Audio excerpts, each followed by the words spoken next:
જય શ્રી કૃષ્ણ. શ્રીમદ ભાગવત મહાપુરાણ દસમ સ્કંદ પૂર્વાર્થ અધ્યાય 14.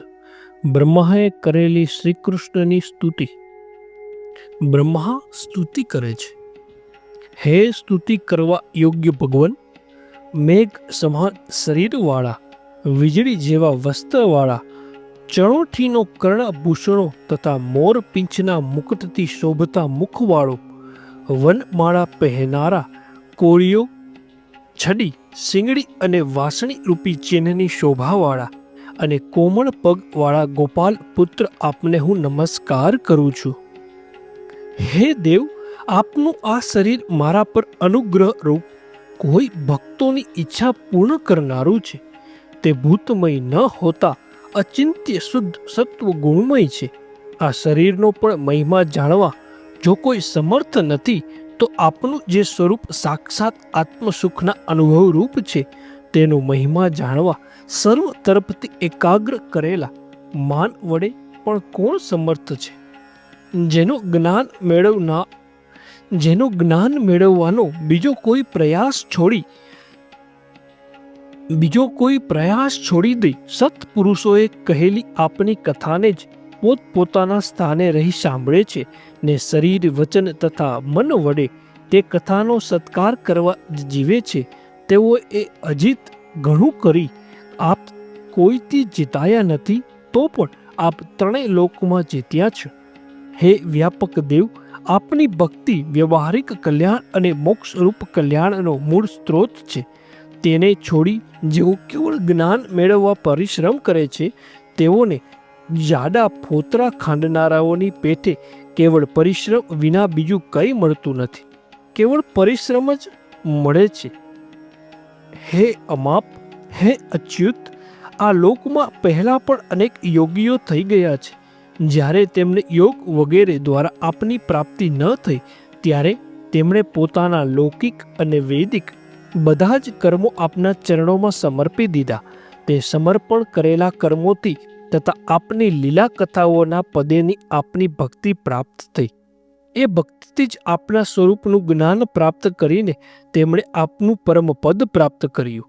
તો પણ હે વ્યાપક પ્રભુ, આપના નિર્ગુણ સ્વરૂપનો મહિમા નિર્મળ કરેલી ઇન્દ્રિયો દ્વારા જ જાણી શકાય છે. કારણ કે આપનું નિર્ગુણ સ્વરૂપ શોભાનુભવરૂપ વિશેષ આકારથી રહિત અરૂપ છે અને ઇન્દ્રિયાદિ સાધનો વિના પોતાના સ્વયં પ્રકાશિત રૂપે જાણવા યોગ્ય છે. તે આ એમ અમુક વિષયપણાથી જાણવા યોગ્ય નથી. ગુણોના આત્મા એટલે અધિષ્ઠાતા અને આ જગતના હિત માટે અવતરેલા આપના સગુણ સ્વરૂપના ગુણો માપવા કોણ સમર્થ છે? અતિ નિપુણ જે પુરુષોએ અમુક જન્મનો કાળે પૃથ્વી પર રજકણોને, આકાશમાંના હિમકણોને તથા નભોમંડળના નક્ષત્રો વગેરેના કિરણોના પરમાણુઓના પર વિશેષે કરી ગણ્યા છે, તેઓ પણ આપણા ગુણોની ગણતરી કરવા શું સમર્થ નથી જ? માટે જે પુરુષ આપની કૃપાની અત્યંત રાહ જોતો, પોતે કરેલા કર્મોના ફળોને ભોગવતો અને મન, વચન તથા શરીરને અમાપે નમસ્કાર કરતો જીવે છે, તે મુક્તિપદનો અધિકારી બને છે. હે ઈશ્વર, મારી દુર્જના તો જુઓ. અનંત સર્વના આદિમાં રહેલા પરમાત્મા અને માયાવીઓને પણ માયાવી આપ વિશે પણ માયા વિસ્તારી પોતાનું ઐશ્વર્ય જોવાની મેં ઈચ્છા કરી, પણ જેમ અગ્નિની જ્વાળા અગ્નિ સામે કંઈ કરવા સમર્થ નથી, તેમ હું આપની સામે આવું કરવા કોણ માત્ર છું? કંઈ નથી. માટે હે અચ્યુત, આપનો મહિમા નહીં જાણનારા રજોગુણથી ઉત્પન્ન થયેલા હું જગતનો કર્તા છું. આપ મદરૂપી ઘોર અંધકારથી આંખે અંધ થયેલા અને આપથી જુદો પોતાને જ ઈશ્વર માની બેઠેલા મને ક્ષમા કરો. આ મારા લીધે જ નાથવાળો છે એમ માની આપ મારા પર દયા કરવા યોગ્ય છો. પ્રકૃતિ, મહત્તત્વ, અહંકાર, આકાશ, વાયુ, અગ્નિ, જળ ને પૃથ્વીથી વીંટાયેલા આ બ્રહ્માંડ રૂપી કળશમાં માત્ર 7 વેતના શરીરવાળો હું ક્યાં, અને એવા અગણિત બ્રહ્માંડો રૂપી પરમાણુઓને ઉડવા માટે જેમના રૂવાણાના છિદ્રો જાડિયા જેવા છે, તેવો આપનો મહિમા ક્યાં? હે ઇન્દ્રિયાતીત પરમાત્મન, ગર્ભમાં રહેલું બાળક માતાના પેટમાં બંને પગ ઉછાળે છે, પણ તેથી તેણે શું માતાનો અપરાધ કર્યો ગણાશે? નહીં જ. તે જ પ્રમાણે સ્થૂળ સૂક્ષ્મ કાર્યકારણ વગેરે શબ્દોથી કહેવાતું આ જગત આપના ઉદરની બહાર રહેલું છે, જરા પણ નથી. તો તે જગતની અંદરનો જ હું આપના ઉદરમાં જ સમાયેલો હોય તેમાં રહી માતાના પેટમાં રહેલા બાળકની પેટે કંઈ અપરાધ કરું તો માતાની પેઠે તેને આપ સહન કરો. ત્રણે જગતના પ્રલય સમયે બધા મહાસાગરો એક થઈ ગયા ત્યારે તેઓના જળમાં પોઢેલા શ્રી નારાયણના ઉદરમાં થયેલા નાભી કમળમાંથી બ્રહ્મા થયેલા છે. આ વાણી અસત્ય નથી જ. હે ઈશ્વર, આપથી હું નથી જન્મ્યો? આપ શું નારાયણ નથી? છો જ, કારણ કે સર્વ પ્રાણીઓના આપ આત્મા છો. વળી હે અધીશ્વર, શું આપ નારાયણ નથી? છો જ, કેમ કે આપ સર્પના અધીશ્વર પ્રવર્તક છો, તેમજ આપ સમગ્ર લોકના સાક્ષી સાક્ષાત જોનારા છો, તેથી પણ આપ નારાયણ છો. વળી નર એટલે પરમાત્મા, અને તેથી જન્મેલા પદાર્થોને તથા જળના આશ્રયથી કરવાથી નારાયણ નામે જે પ્રસિદ્ધ છે તે પણ આપની જ મૂર્તિ છે. પરંતુ ખરી રીતે જળનો આશ્રય કરનારી આપની તે નારાયણ મૂર્તિ સત્ય નથી, પણ માયા જ છે. કારણ કે હે ભગવાન, જગતના આશ્રય રૂપ તમારું જળમાં રહેલું નારાયણ શરીર જો સત્વ હોય તો તે વખતે કમળના નાળની અંદર 100 વર્ષ સુધી ઘૂમતા મેં કેમ ન જોયું? અરે હૃદયમાં કેમ ન જોયું? પછી તે જ વખતે તપ કર્યું ત્યારે એકદમ સારી રીતે કેમ દેખાયું? માટે તે આપની માયા જ છે. આપની મૂર્તિ તો અમાપ જ છે. હે માયાનો નાશ કરનાર દેવ, આ કૃષ્ણ અવતારમાં જ આપે બહાર સ્પષ્ટ જણાતા આ સમગ્ર જગતરૂપ પ્રપંચને પોતાના પેટમાં યશોદા માતાને દર્શાવી પ્રગટ કર્યું છે. આ સર્વ મારી માયા જ છે. આપના પેટમાં આ સર્વ જગત જેવું જણાય છે તેવું જ આપની સાથે બહાર પણ જણાય છે. તો આ બધું આપ વિશે માયા વિના શું ઘટે? આપ વિના સર્વ જગત કેવળ માયારૂપ છે. આ વાત આજે જ આપે મને શું નથી બતાવી? બતાવી જ છે. આપ પ્રથમ એક જ હતા, પછી આ સમગ્ર વ્રજના ગોવાળિયા રૂપ તથા વાછાળ રૂપ થયા, પછી મારા સહિત સમગ્ર તત્વોથી સેવાતા તેટલા જ ચતુર્ભુજ રૂપે થયા, પછી તેટલા જ બ્રહ્માંડો રૂપ થયા, અને હમણાં કેવળ એક અદૈત્ય સ્વરૂપ જ આપ બાકી રહ્યા છો. જેઓ આપનું સ્વરૂપ જાણતા નથી તેઓને આ પ્રકૃતિમાં રહેલા આત્મારૂપ જ સ્વતંત્રપણે માયા વિસ્તારી જગતના સૃષ્ટિ સમયે હું બ્રહ્માના સ્વરૂપે હો તેવા, પાલક સમયે વિષ્ણુ સ્વરૂપે હો તેવા, અને પ્રલય કાળે 3 નેત્રવાળા શંકર સ્વરૂપે હો તેવા ભાસો છો.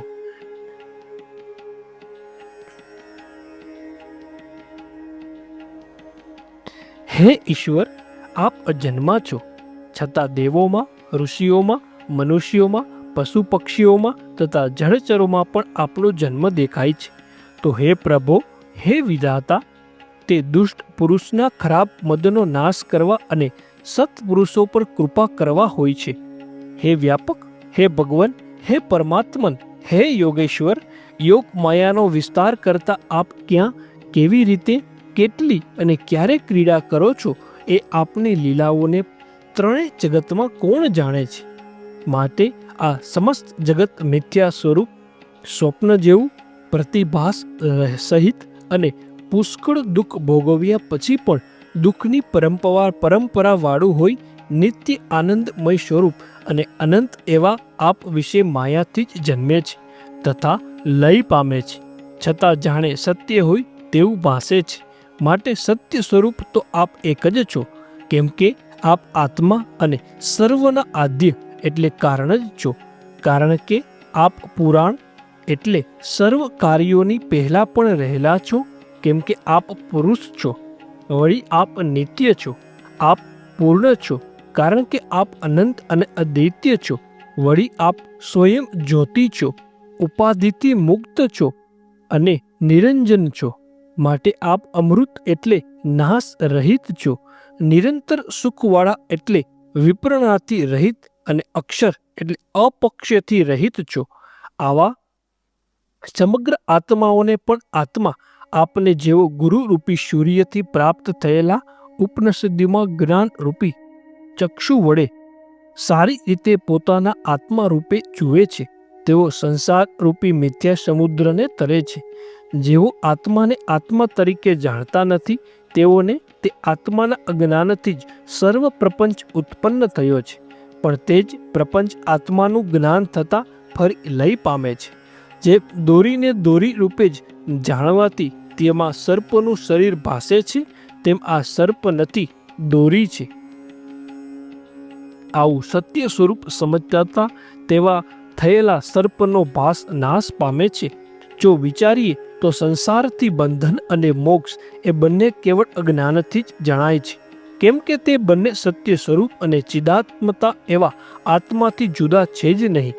જેમ સૂર્યમાં રાત્રિ અને દિવસ એ કંઈ છે જ નહીં, તેમ અખંડ અનુભવ સ્વરૂપ અદ્વૈત્ય અને શુદ્ધ આત્માના અજ્ઞાન કે અજ્ઞાનથી થનારો બંધ નથી, તેમજ જ્ઞાન કે જ્ઞાનથી થનારો મોક્ષ નથી. આત્મારૂપ આપને દેહાદી રૂપ અને આત્માથી જુદા દેહાદીને આત્મા રૂપે માની અહીં તો આત્મા ખોવાયો છે તે બહાર શોધવા યોગ્ય છે. આવી અજ્ઞાની મનુષ્યોની અજ્ઞાનતા અહો આશ્ચર્યજનક છે.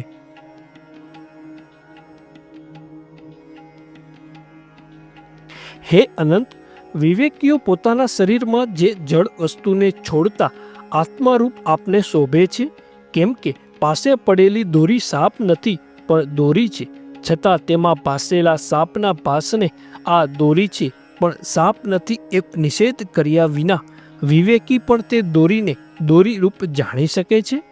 નહીં જ. માટે આત્માને આત્મારૂપ જાણવાથી જ મોક્ષ થાય છે.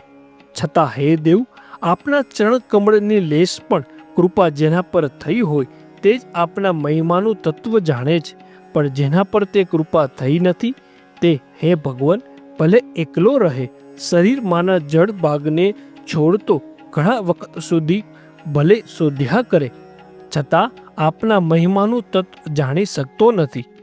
માટે હે નાથ, મારા આ જન્મમાં કે બીજા કોઈ પશુ પક્ષીના જન્મમાં પણ મારું તેવું મહાભાગ્ય થાવ કે જેને લીધે હું આપના ભક્તમાંનો જ કોઈ થઈને આપણા ચરણ પલ્લવનું સેવન કર્યા કરું. અહો બ્રજની ગાયો તથા સ્ત્રીઓ ઘણી ધન્યવાદને પાત્ર છે કે જેઓના દૂધ અને ધાવણ રૂપી અમૃત હે પ્રભો આપે વાછરડા તથા છોકરા રૂપ થઈ અત્યંત હર્ષપૂર્વક પીધા, જે આપને તૃપ્ત કરવા યજ્ઞો પણ હજી સુધી સમર્થ થયા નથી. અહો નંદ ગોવાળિયાનું તથા સર્વ વ્રજવાસીઓનું ભાગ્ય ખરેખર ઘણું જ અમાપ છે, કારણ કે પરમ આનંદ સ્વરૂપ સનાતન પૂર્ણ બ્રહ્મ તેઓના મિત્ર છે. હે અચ્યુત, એમના ભાગ્યનો મહિમા ખરેખર અવર્ણનીય છે. અને અત્યંત આનંદની વાત તો એ છે કે 10 ઇન્દ્રિયો તથા મન આદિકના અધિષ્ઠાતા રુદ્ર વગેરે અમે દેવો પણ ઘણા ભાગ્યશાળી છીએ, કારણ કે અમે વ્રજવાસીઓને ઇન્દ્રિયો રૂપ પાત્રોથી આપના ચરણ કમળના મકરંદ રૂપ સ્વાદિષ્ટ આસવ વારંવાર પીએ છીએ. ખરેખર આ મનુષ્ય લોકમાં હર કોઈ જન્મ અને તેમાં પણ આ વૃંદાવનમાં હર કોઈ જન્મ અને તેમાંય ગોકુળમાં જન્મ તે તો એક મહાભાગ્ય છે, કારણ કે જેમના ચરણની રજને વેદો પણ હજી શોધે છે તે મુકુંદ ભગવાન જેઓનું જીવન છે. ગોકુળવાસીઓમાંના કોઈ એકના પણ ચરણની રજનો અભિષેક થયા કરે.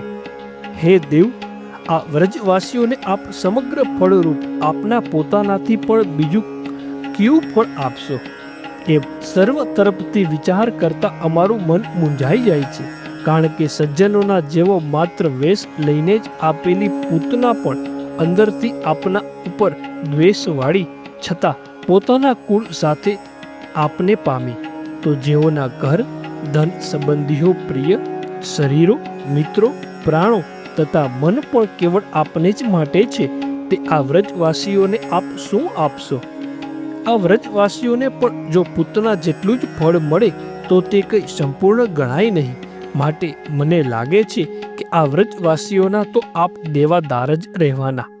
હે કૃષ્ણ, જ્યાં સુધી મનુષ્યો આપના ભક્ત બનતા નથી ત્યાં સુધી જ તેઓને રાગ દ્વેષ વગેરે ચોર રૂપે ઘર કેદખાનું અને મોહ પગની બેડી જેવો થાય છે. પરંતુ ભક્ત બન્યા પછી તે રાગ વગેરે જ મોક્ષ આપનાર થાય છે. હે પ્રભુ, આપ પ્રપંચથી રહિત છો, પણ શરણે આવેલા મનુષ્યોને આનંદ ઉપજાવવા પૃથ્વી પર પ્રપંચને અનુસરો છો, અવતાર લીલાઓ કરો છો. હે પ્રભુ, આપનો મહિમા જેવો જાણતા હોય તેવો ભલે જાણે, વધારે કહેવાથી શું. મારું મન, વચન અને કાયા તો આપનો મહિમા પામી શકતા નથી. હે કૃષ્ણ, હવે અહીંથી જવા માટે આપ મને રજા આપો. આપ સર્વના છો, તેથી આપ બધું જાણો છો અને આપ જ જગતના નાથ છો. તેથી મારું શરીર અને આ જગત હું આપને જ અર્પણ કરું છું. હે શ્રી કૃષ્ણ, હે યાદવ કુળ રૂપી કમળને પ્રીતિ આપનારા, સૂર્ય સમાન, હે પૃથ્વી, દેવો, બ્રાહ્મણો તથા પશુઓ રૂપી સમુદ્રોની વૃદ્ધિ કરનારા, હે પાખંડ ધર્મ રૂપી અહંકારનો નાશ કરનારા, હે પૃથ્વી પરના રાક્ષસોના શત્રુ, હે સૂર્ય સુધીના સર્વને પૂજવા યોગ્ય ભગવાન, હું આપને કલ્પ પર્યત્ર નમસ્કાર કરું છું.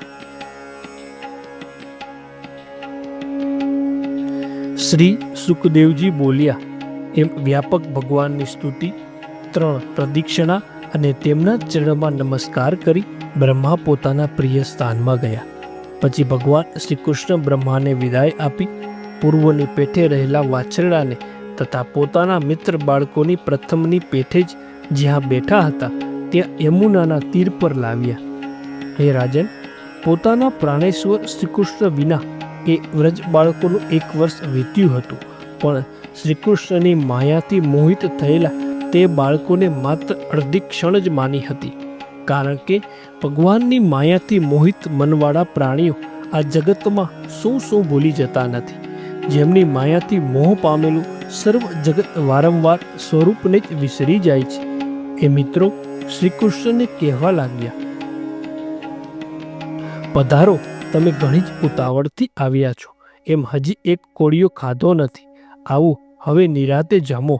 પછી હસતા શ્રીકૃષ્ણ બાળકો સાથે જમીન પેલા અજગરનું ચામડું બતાવતા વનમાંથી વ્રજ તરફ પાછા ફર્યા અને મોરપીંછ, પુષ્પ તથા પર્વતની ગેરુ વગેરે નતી નવી ધાતુઓથી રંગબેરંગી શરીરવાળા શ્રેષ્ઠ વાંસળી, પીપુડી તથા શીંગડીના શબ્દોથી આનંદી વાછરડાને બોલાવતા અનુચર ગોપાલ પુત્રોએ ગાયેલી પવિત્ર કીર્તિવાળા અને ગોપિકાઓને ઉત્સવરૂપ દર્શનવાળા તેમણે વ્રજમાં પ્રવેશ કર્યો. તે સમયે બાળકોએ વ્રજમાં કહ્યું, આજે આ યશોદાનંદ શ્રીકૃષ્ણ મોટા સર્પને માર્યો છે અને તેનાથી અમારું રક્ષણ કર્યું છે. પરીક્ષિત રાજાએ પૂછ્યું, હે બ્રહ્મન, વ્રજવાસીઓને પોતાથી ઉત્પન્ન થયેલા પોતાના છોકરા ઉપર જે પ્રેમ પ્રથમ ન હતો તે પ્રેમ તેઓએ બીજાના પુત્ર શ્રીકૃષ્ણ ઉપર કેમ થયો તે મને કહો. શ્રી સુખદેવજી બોલ્યા, હે રાજા, સર્વ પ્રાણીઓને પોતાનો આત્મા જ વહાલો છે અને બીજા સંતાન, ધન વગેરે વહાલા છે. તે પણ આત્મા ઉપરના વહાલથી જ વહાલા છે. માટે હે રાજેન્દ્ર, પ્રાણીઓને પોતપોતાના આત્મા ઉપર જેવો સ્નેહ છે તેવો મમતાના આશ્રયવાળા પુત્ર, ધન, ઘર વગેરે ઉપર હોતો નથી. હે મહારાજ, જેવો દેહને આત્મા કહેનારા છે તે પુરુષોને પણ જેવો દેહ અત્યંત વહાલો છે તેવા દેહની પાછળ રહેલા પુત્ર, ધન વગેરે વહાલા હોતા નથી.